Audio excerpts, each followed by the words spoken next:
ॐ नमो भगवते वासुदेवाय। ॐ नमो नारायणाय। श्रीमन्नारायणीयं दशकं 12 श्लोका 9। दृष्ट्वा अथ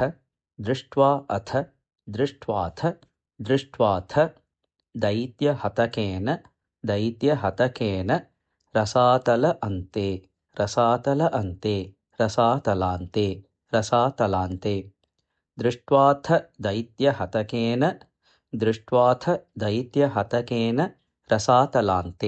रसातलान्ते दृष्ट्वाथ दैत्यहतकेन रसातलान्ते दृष्ट्वाथ दैत्यहतकेन रसातलान्ते संवेशितां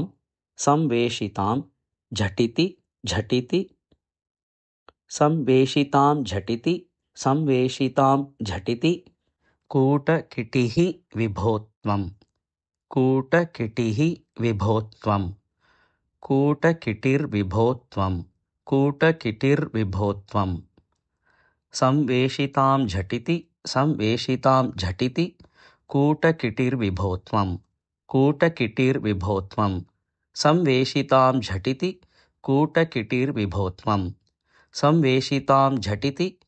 कूटकिटिर्विभोत्वम् दृष्ट्वाथ दैत्यहतकेन रसातलान्ते संवेशितां झटिति कूटकिटिर्विभोत्वम् दृष्ट्वाथ दैत्यहतकेन रसातलान्ते संवेशितां झटिति कूटकिटिर्विभोत्वम् आपातुकान् अविगणय्य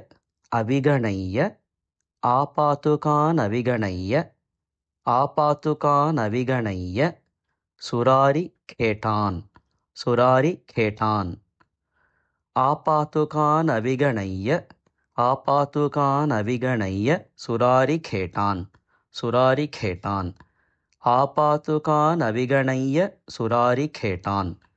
आपातुकानविगणय्य सुरारिखेटान्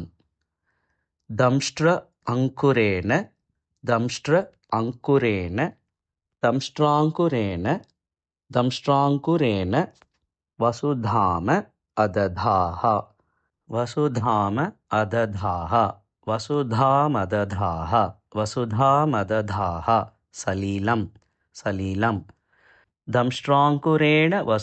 अदधाः सलीलम् दंष्ट्राङ्कुरेण वसुधामदधाः सलीलम् आपातुकानविगणय्य सुरारिखेटान्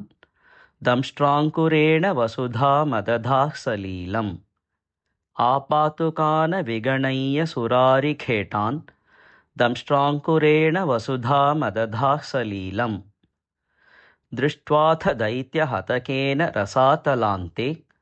संवेशितां झटिति कूटकिटिर्विभोत्वम् दृष्ट्वाथ दैत्यहतकेन रसातलान्ते संवेशितां झटिति कूटकिटिर्विभोत्वम् आपातुकानविगणय्य सुरारिखेटान्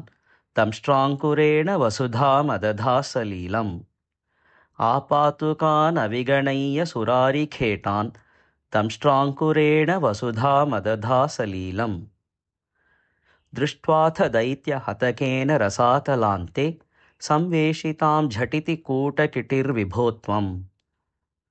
आपातुकानविगणय्य सुरारिखेटान् दंष्ट्राङ्कुरेण वसुधामदधाः सलीलम् दृष्ट्वाथ दैत्यहतकेन रसातलान्ते संवेशितां झटिति कूटकिटिर्विभोत्वम् आपातुकानविगणय्य सुरारिखेटान् दंष्ट्राङ्कुरेण वसुधामदधाः सलीलम् दृष्ट्वाथ दैत्यहतकेन रसातलान्ते संवेशितां झटिति कूटकिटिर्विभोत्वम् आपातुकानविगणय्य सुरारिखेटान् दंष्ट्राङ्कुरेण वसुधामदधाः सलीलम् दंष्ट्राथ दैत्यहतकेन रसातलान्ते संवेशितां झटिति कूटकिटिर्विभोत्वम् आपातुकानविगणय्य सुरारिखेटान् दंष्ट्राङ्कुरेण वसुधामदधासलीलम्